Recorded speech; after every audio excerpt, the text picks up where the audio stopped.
with another boundary. Rajasthan Royals here, they're flying at the moment. This is the perfect start. This is what the team meetings would have been about. Come on, boys, let's play with that intent. How does Bhuvanesh Kumar end this over? It's sort of chipped by Jaiswal to the fielder at point.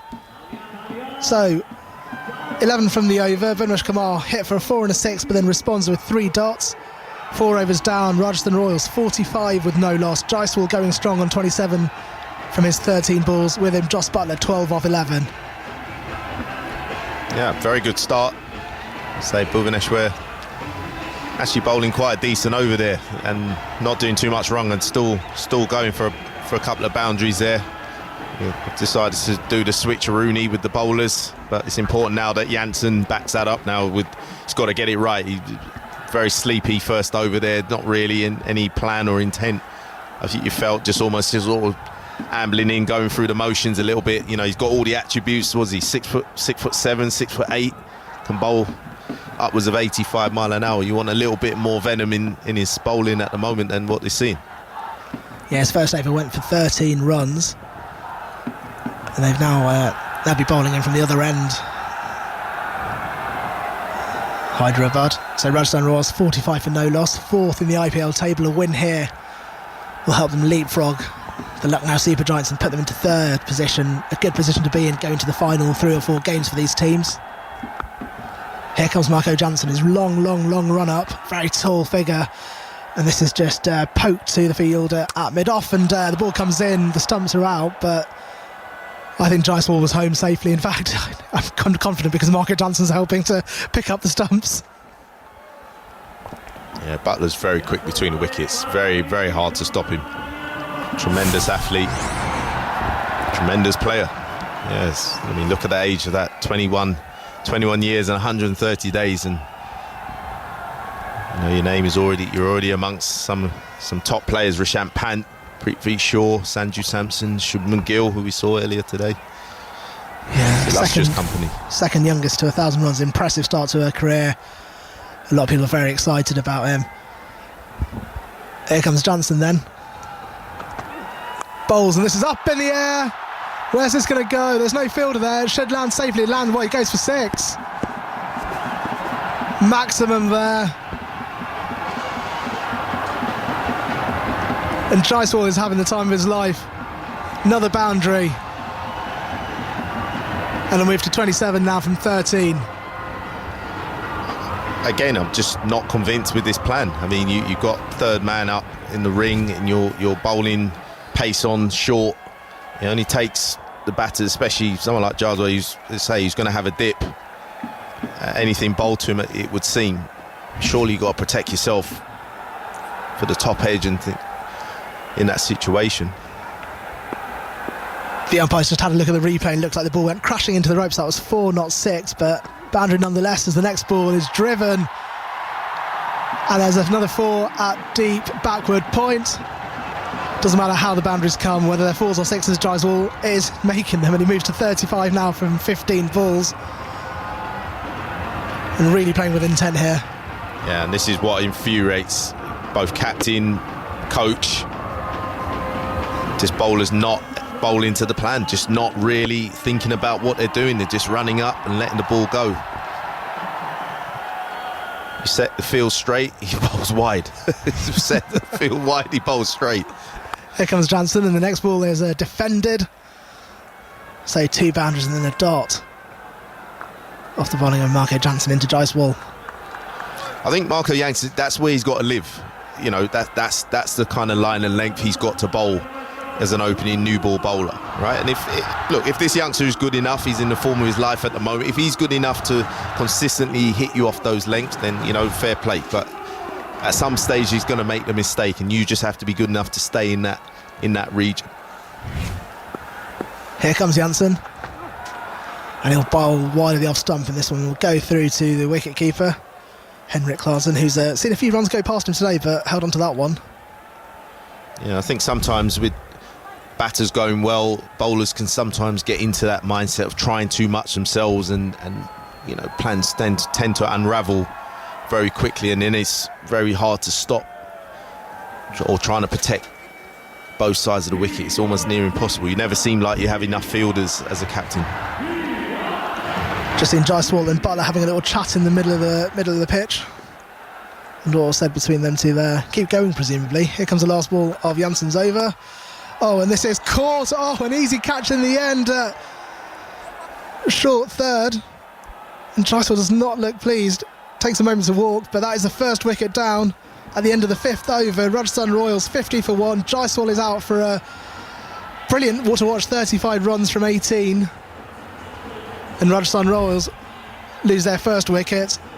We'll get your thoughts, Carb, and then Simon Mann to take it in the next few overs. Yeah, it was a bit of a shame there, really, for the young man. He was batting really well, but as I just said before, I mean, credit to Marco Jansen. He's put 2 balls on a straight line, and he's got his rewards. That's what he should do. He's a huge figure of a man. Someone who can bowl decent pace. You've got to get that line right, cut down the width. And unfortunately, Jaiswal, he didn't really hit the ball, did he? He just sort of guided it. Could have really let those hands go again. He might have cleared that fielder at short third. Well, just like watching catching practice before a game starts in the morning. Guiding it straight to Natarajan, who barely could believe it. I don't think Jansen could believe it either. And certainly Jaiswal couldn't believe it, to drag himself off the ground at the Saiwai Mansingh Stadium in Jaipur. 54 for 1 after 5 overs. Jansen's first 2 overs have yielded 22. Natarajan's going to bowl the final over of the power play. There's a feeling today this pitch will spin, and Rajasthan Royals have got Ravichandran Ashwin, Yuzvendra Chahal. They've got Murugan Ashwin as well, who's playing his second match in this season's IPL, and they've also got the option of bringing in Adam Zampa, should they want to, as well as a 4th spin option today. So they've got 3 overseas players on the bench, Holder, Zampa and McCoy, because they're only playing 3 of their overseas players in their starting 11. Butler, Root and Hetmar. No Trent Bolt today. I understand he's got a bit of a niggle. That's why he's not playing. Well, that's the reason he's been given. The generic niggle. Here's Natarajan going round the wicket to bowl to Butler, who strokes this to mid-off, sets off the single, shot the stumps. Misses. It would have been a tight one if it had hit. Butler took a risk there, but he managed to get home. Sunrisers got their full complement of overseas players: Markram, Klassen and Jansen, the 3 South Africans, and Glenn Phillips today, not Harry Brook, although Harry Brook has been named as one of the substitutes, which is a strange situation. He can't play as an impact player. Just seeing the replay on that, Butler would have been just home if that throw had hit the stumps from Markram, who is an excellent fielder. We've seen him take some great catches in this season's IPL, but wasn't able to hit the stumps there. Now Sanju Samson in at number 3. Question about where Joe Root is going to bat is unknown at the moment. He's down to come in at number 4. I suppose it depends when they lose their next wicket. Samson drives on the up, straight to cover, and there is no run. Fielded by Vivrant Sharma, who's playing his first match for Sunrisers, 23-year-old leg break bowler. So they've got some spin as well. Sharma and Markande to bowl spin for them. And here is Abhishek Jujunwala. Yeah, it'll be interesting to see where Joe Root bats. As you said, number 4, probably that's the perfect place for him to come as well. He can manoeuvre the spinners, he can just take his time in the middle order. Natarajan to Sampson, firm-footed drive at that one, past the outside edge and through to Klassen. Well, they've got Jurel and Hetmeyer to come, and they like those players coming in lower, later in the innings, don't they? They like them for the last 5-6 overs. Yeah. Don't want them too early. So Joe Root, probably number 4, is the perfect space for him. And yeah, I think he's going to do really, really well. Joe Root, the way he bats, these conditions will suit him. And we might be in for a treat or a surprise. Well, it's a used pitch. It's the one that was used on Friday night, which the Gujarat Titans spinners enjoyed themselves. Picked up 5 wickets. Natarajan bowls. Sampson wants a single into the offside. It's not there. And he's straight to Sharma. And there is no run. We've also got a very fast outfield. It is like glass, this outfield in Jaipur. Yeah, it's a very, very quick outfield. And Jaiswal again playing a beautiful innings. Disappointed with the way he got out, but he is making every pitch look very, very good at the moment. Sam. Yeah, you have that sense of disappointment when a really exciting player gets out. I think everyone felt the same thing. Sort of, his shoulders just droop a bit.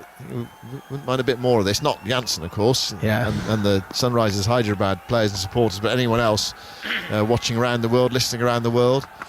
Here's Natarajan bowling to Sampson, who plays a delightful stroke there, opening the face and running it past the short third fielder to his left for 4. No one at home at deep third. Beautiful finesse stroke from Sanju Sampson to get off the mark. A bit wide, and it was there for it.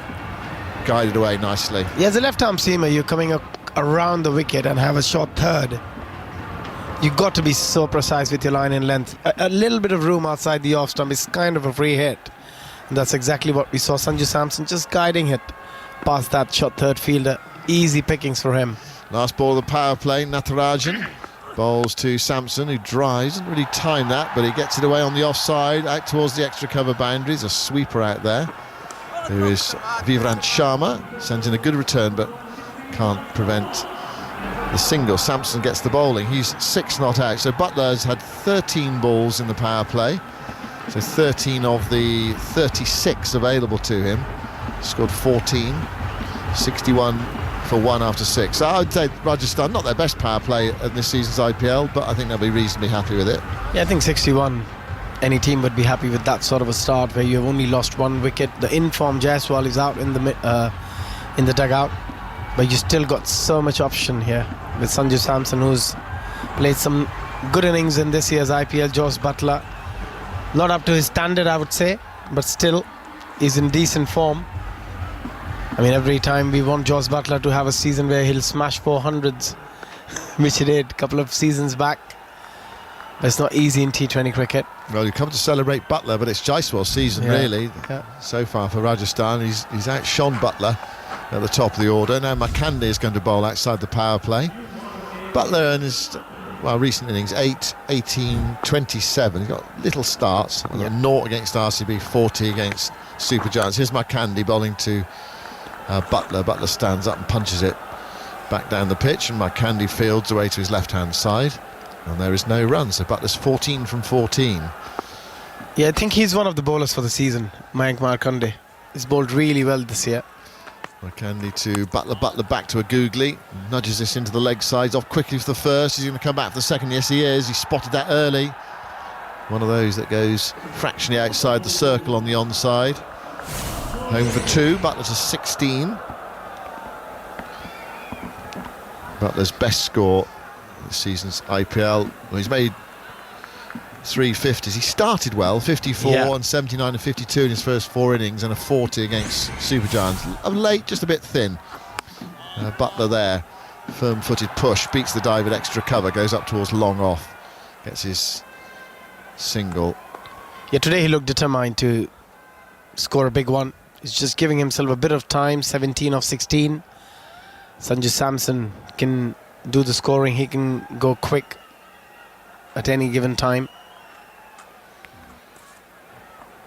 And these guys only take a couple of balls to get their strike rate up. A couple of 6s and suddenly they're striking at 140, 150. 64 for 1, middle of the 7th. Rajasthan Royals winning the toss, batting first. Sampson goes back, drags that into the leg side towards deep mid-wicket, outside the power play. So field set deep. And throw comes in, and this throw knocked one of the stumps out there, or Klassen did as he took the ball. Yeah, saw that the other evening in Jaipur. Stumps were being knocked out of the ground. Ravichandran Ashwin had his off stump knocked out by Rashid Khan. You don't see that happen very often. A spinner knocking a stump out of the ground when he bowled him. Yeah, that was a great delivery as well. A bit of turn, just beating him completely. Makande to Butler, reverse sweep to ball outside the off stump, gets it down fine, not perfect contact, and he gets a single. Stopped at short third. Butler to 18. Yeah, it's not a decock contact. When he plays a reverse sweep, we saw it earlier. It's just unbelievable, the control and the power he generates in those shots. Yeah, that one came off the glove, I think, more of Butler than the middle of the bat. De Kock was reverse sweeping well earlier. Makande to Sampson, cracked away through backward point. That's going to be 4. Across the glass. otherwise known as grass, I should say. 70 for 1, 7 overs, grass. Pretty much the same thing in this ground. It's a pretty quick outfield. That was a quicker delivery, and Sanju Samson again picking it so early and hitting it back past that point fielder. There was a deep cover, but it has no chance. Great timing and better placement from Sanju. Yeah, really well played. Samson to 11. Markande's first over goes for 9. So 70 for 1 after 7 overs. No really obvious spin there in that first over, nothing sharp. I think it looks a very good pitch to bat on, Simon. The ball's coming onto the bat quite nicely. If you bowl it slower, yes, maybe there is a bit of a turn, but nothing to worry about. And yeah, Abhishek Sharma, he's going to bowl. Left arm spin. He doesn't get a ball every game, but when they need him, he always gets an over or two. Right, Abhishek bowls. It's very full, driven back by Butler hard into the surface. Are they just going to check this catch? I just saw the umpire signal there, gave the sort of TV signal. It was hit hard by Butler back to the bowler. Yeah, front foot and back foot check, just fair delivery. Ball to front on spin vision. I don't know what they're trying to check. They're trying to check if it's a catch. Yeah, I think they are. But looked a bum catch. Yeah, it looked a bum ball, didn't it? Anyway, they're just making sure. There was an appeal, so the umpire, if he's not sure, presumably has to check it. Also gives a chance to show the sponsor of the the review when it's put on the board. Right, we're just seeing it now. Butler, right? Yeah, it's a bump ball. I mean, come on. Rock and roll one more time. Come on. No, you don't need to rock and roll one more time. He's hit that. He's clearly hit that into the ground. Yeah, You only needed one replay to see that. The bat. I think the on-field umpire shouldn't even have gone up, Simon, to that. That's so evident. Well, they're ultra cautious, aren't they? They don't want to get anything wrong. But you only need one replay to see you hit that into the ground. Didn't need to be rock and rolled. Let's get on with the game. 70 for 1, start of the 8th. Abhishek Sharma went into bowl there, and then Butler pulled away. Bowling slow left arm. Naming the side for his batting. Bowls there to Butler, who nudges that into the leg side for 1. We've seen one game which was high scoring on this ground, and then 2 low scoring matches. There's one game where Rajasthan failed to chase a target you felt they should have got. Yeah. And then, of course, they were knocked over very cheaply on Friday night